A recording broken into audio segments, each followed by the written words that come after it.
Welcome to Better, a Tsang and Associates original podcast. I'm your host, Jane Park, and together we explore practical strategies for living a more mindful and fulfilling life. Today, we're talking about judging character.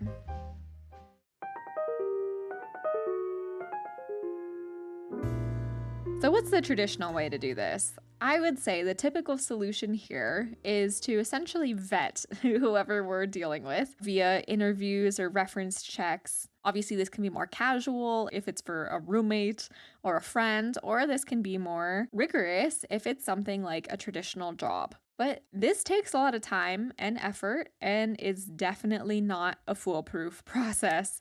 Lots of bad apples can slip through the cracks in this type of vetting system.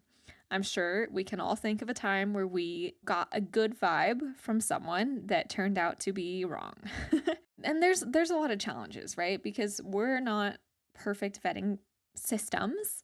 So we do carry bias and prejudice, whether we mean to or not, or realize it or not. And that goes into our ability to effectively judge a person's character. Also, first impressions, right? We often go by first impressions, but they can be misleading. And some people are also just really good at hiding who they are. They've gotten really skilled over the years at making decent first impressions that aren't a reflection of how they really are.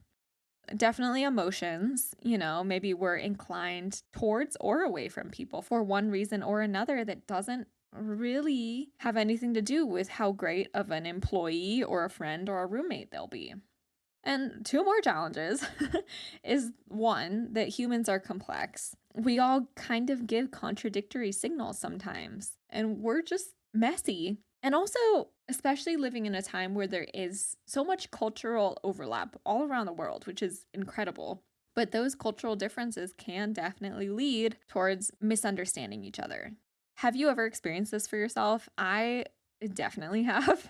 And I like to think of myself as a decent judge of character, with like above average people skills and intuition. But I've made some bad choices thinking people were fine and normal, and they were not. So that stinks. All that to say, there's got to be a better way, right? I think a way to be a better judge of character is to, instead of focusing on first impressions or gut feelings, though those can be important, is to focus on how you see them interact with others and how they've helped others succeed. You can even ask, right? Like a few simple, non-intrusive questions related to how they might interact with others. That way, you can determine whether they are chiefly concerned with themselves and their own interests, or if they really care about others. You can also just pay attention to what people do. Did you enjoy today's topic? We aren't the ultimate experts, but we do love sharing our personal journeys, what we've been learning along the way, and in bite-sized portions too that fit easily in our busy days. If you'd like to study today's topic in more detail, we do have a YouTube series as well as in-depth Medium articles from Tsang and Associates. Your feedback helps us reach more listeners like you. See you later!